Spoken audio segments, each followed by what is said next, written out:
La sensación de quietud que quedó después de aquella luz cegadora era tan profunda como desconcertante. Estaba sentado en el coche, las manos todavía en el volante, con los nudillos blancos por la presión que había estado aplicando. A mi lado, Betty respiraba entrecortadamente, como si acabara de despertar de una pesadilla de la que no se podía liberar. Pero algo estaba terriblemente mal. No podía explicar cómo, pero el tiempo había desaparecido. Lo que habíamos experimentado en el coche, la luz, las figuras, todo aquello había sucedido en un extraño vacío temporal. El reloj en el tablero estaba desajustado, y tanto mi reloj de pulsera como el de Betty marcaban una hora completamente diferente a la que debería ser. Nos habíamos detenido en esa carretera hacía apenas unos minutos, o eso creía, pero ahora parecía que habían pasado horas. No lo entendía, y eso solo hacía que el terror en mi pecho creciera. ¿Cuánto tiempo ha pasado?, preguntó Betty con un hilo de voz. La miré, intentando mantener la compostura, pero la verdad era que no tenía ni idea. Los relojes no eran fiables en ese momento. La sensación de haber perdido tiempo, de haber sido arrancados de la realidad por un periodo indeterminado, era abrumadora. ¿Qué había pasado en esas horas que parecían haberse desvanecido? Intenté recuperar el control de la situación. Arranqué el coche una vez más, pero mi mente no dejaba de dar vueltas. Sentía como si me estuvieran observando todavía, incluso aunque el objeto ya no estuviera allí. Era como si la presencia de aquel ovni hubiera dejado una marca en nosotros, algo que no podíamos sacudirnos, una sombra invisible que nos seguía en el silencio de la noche. Conduje en silencio durante varios kilómetros, alejándome lo más rápido que podía de aquel lugar. Mi corazón aún latía con fuerza en mi pecho, y Betty permanecía en silencio, mirando fijamente por la ventana. Sabía que ella también estaba intentando comprender lo que habíamos vivido, pero ninguna palabra que saliera de nuestras bocas podría explicar lo que había sucedido. Entonces comencé a notar algo extraño en el coche. Primero fue una ligera vibración, como si algo estuviera fuera de lugar. Luego, el coche comenzó a hacer un ruido sordo, como si algo en el motor estuviera mal. Pero no había pasado tanto tiempo desde la última revisión del coche. Aceleré, esperando que el ruido desapareciera, pero el ruido solo aumentó. Mi corazón dio un vuelco cuando me di cuenta de que el coche empezaba a perder potencia. ¿Qué está pasando?, preguntó Betty, alarmada, mirando el tablero. Sentí un nudo en el estómago. En ese momento, lo último que quería era quedarme varado en medio de esa carretera solitaria. Pero parecía que no tenía opción. Intenté mantener la calma y desvié el coche hacia el arcén. El motor se apagó por completo justo cuando nos detuvimos. Betty me miró, y yo traté de sonreír, de restarle importancia, pero estaba claro que algo estaba terriblemente mal. El coche no debía fallar de esa manera, no sin razón alguna. Y entonces, un pensamiento inquietante cruzó mi mente. ¿Y si lo que nos había sucedido no había terminado? No lo podía evitar. La paranoia se había instalado en mi mente. Las luces del ovni, esas figuras en la ventana y la sensación de haber sido observados. No podía dejar de pensar en eso. Bajé del coche para inspeccionar el motor, más para distraerme que para arreglarlo, pero mientras caminaba hacia la parte delantera, no podía sacudirme la idea de que alguien o algo seguía observándonos desde las sombras. Abrí el capó del coche, pero no había ningún problema visible. El motor estaba intacto, todo parecía en orden, y sin embargo, el coche no arrancaba.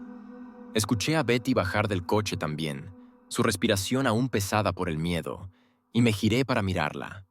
Estaba temblando, con los brazos cruzados alrededor de sí misma como si quisiera protegerse de algo. «Barney, no puedo seguir aquí», dijo con la voz quebrada. «Siento que algo nos sigue».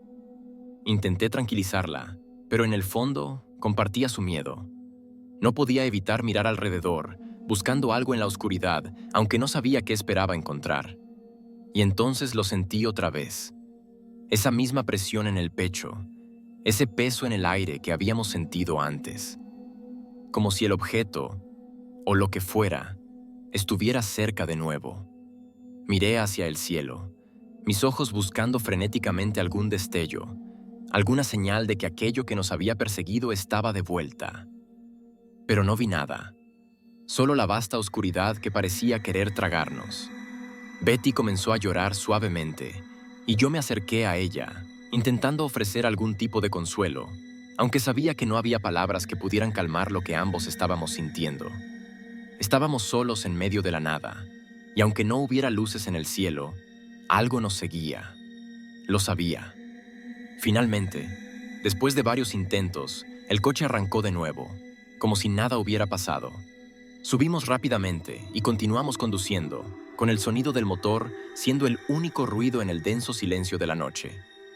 Nadie dijo nada por el resto del trayecto. Ambos estábamos demasiado inmersos en nuestros pensamientos, en el temor de que aquella cosa pudiera regresar en cualquier momento. Llegamos a casa en las primeras horas de la mañana. Nos tumbamos en la cama, exhaustos, pero el sueño no llegó fácilmente. Cada vez que cerraba los ojos veía esas figuras, sentía esa luz, y cada vez que intentaba encontrar una explicación racional, el miedo volvía a apoderarse de mí. Sabía que algo había cambiado en mí aquella noche, algo que no se podía deshacer. Los días que siguieron a esa noche fueron confusos, por no decir angustiantes.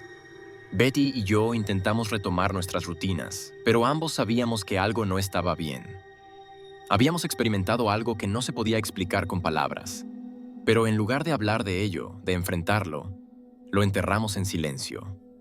Era más fácil de esa manera, al menos al principio.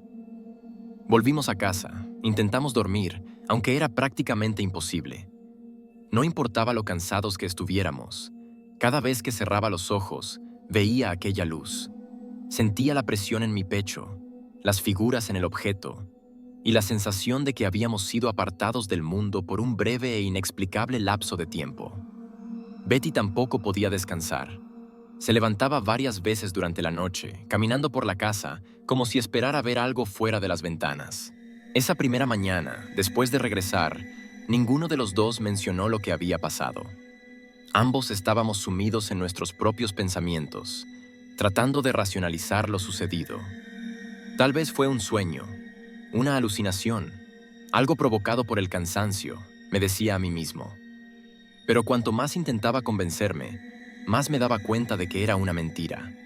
El primer signo de que algo estaba muy mal vino cuando Betty me mostró el reloj de su muñeca. Ambos relojes, el mío y el de ella, se habían detenido en la misma hora exacta, 2:45 a.m. Esa fue la hora en que todo cambió, y ahora ambos relojes estaban completamente inservibles, como si el tiempo se hubiera detenido para nosotros durante ese encuentro. Intenté no pensar mucho en ello, pero no pude evitar sentir que era una señal de que lo que habíamos vivido no era solo un delirio. Los días pasaron, y aunque evitábamos hablar de ello, no podíamos escapar del peso de lo sucedido. Betty comenzó a tener pesadillas. Me lo dijo un par de días después. Despertaba en medio de la noche, bañada en sudor, con los ojos desorbitados y la respiración agitada. Cuando le pregunté qué era lo que soñaba, susurraba: «Esas sombras siguen mirándome». Sabía exactamente a qué se refería. Las figuras en las ventanas del objeto. Yo también las veía en mis sueños. No podía explicarlo, pero desde aquella noche había una sombra constante en mi mente, una especie de opresión que no me dejaba en paz. Cuando intentaba recordar los detalles de lo que sucedió, había lagunas, momentos que simplemente no podía explicar, como si algo dentro de mi memoria estuviera bloqueado. Y cuanto más lo pensaba, más me daba cuenta de que había un vacío en mi mente, un fragmento de tiempo perdido que no podía recuperar. Ese vacío se sentía como un pozo sin fondo. Betty, sin embargo, no estaba dispuesta a dejarlo pasar tan fácilmente. Un par de días después de nuestro regreso, comenzó a buscar respuestas. Llamó a las autoridades locales, a la Fuerza Aérea, incluso a algunos astrónomos, buscando una explicación para lo que habíamos visto. Todos nos dieron la misma respuesta. No había reportes de avistamientos inusuales en la zona esa noche. Eso nos dejó más desconcertados que antes. ¿Cómo era posible? Lo que habíamos visto no podía ser solo nuestra imaginación. Betty estaba convencida de que lo que habíamos experimentado era real, y aunque yo también lo sentía así, la idea de que éramos los únicos que lo habíamos visto me llenaba de una extraña sensación de aislamiento. ¿Cómo podía no haberlo visto? Había sido tan real, tan tangible. Betty también empezó a tener sueños más vividos. No eran simples pesadillas, eran algo más, como recuerdos que intentaban salir a la superficie. En ellos veía figuras humanoides, pequeñas, con cabezas grandes y ojos negros penetrantes. Se despertaba cada noche con la misma imagen grabada en su mente y no sabía qué pensar. A veces se levantaba y me decía que había soñado que nos llevaban a bordo de una nave, que esas figuras nos realizaban experimentos. Yo intentaba consolarla, diciéndole que eran solo sueños, pero en el fondo no estaba tan seguro. La sensación de haber perdido tiempo esa noche, de haber sido arrancado de la realidad, seguía martillando mi mente. ¿Habíamos perdido más de lo que pensábamos? ¿Qué sucedió durante esas horas en las que no podíamos recordar nada? Las semanas se convirtieron en meses, pero los recuerdos de esa noche no desaparecían. Era como si algo hubiera sido implantado en nuestras mentes. Algo que no podíamos sacar. No importaba cuánto lo intentáramos, no podíamos olvidar lo sucedido. Y cuanto más intentábamos seguir adelante, más difícil se volvía. La tensión entre Betty y yo crecía. Ambos estábamos atrapados en ese evento inexplicable, y sin respuestas, era como si estuviéramos reviviendo esa noche una y otra vez. Eventualmente, Betty se convenció de que lo que habíamos experimentado era una abducción. No quería creerlo, pero al mismo tiempo, no había ninguna otra explicación que pudiera encajar. Empezó a leer sobre otros casos de abducciones, sobre avistamientos de ovnis, y todo lo que encontraba apuntaba a lo mismo. Nos habían llevado a bordo de esa nave. Cada fragmento de información que descubría parecía añadir más piezas al rompecabezas, pero ninguna nos daba la respuesta completa. Yo, por mi parte, seguía negándome a aceptar esa idea. El solo hecho de pensar en eso me llenaba de miedo. No quería creer que algo así nos hubiera pasado. Quería aferrarme a la lógica, a lo que conocía del mundo. Pero cada día que pasaba, mi negación se volvía más frágil. Los sueños persistían, las sombras seguían ahí, y el tiempo perdido era una cicatriz que no dejaba de arder en mi conciencia. Fue Betty quien sugirió que buscáramos ayuda profesional, algo que pudiera darnos más respuestas.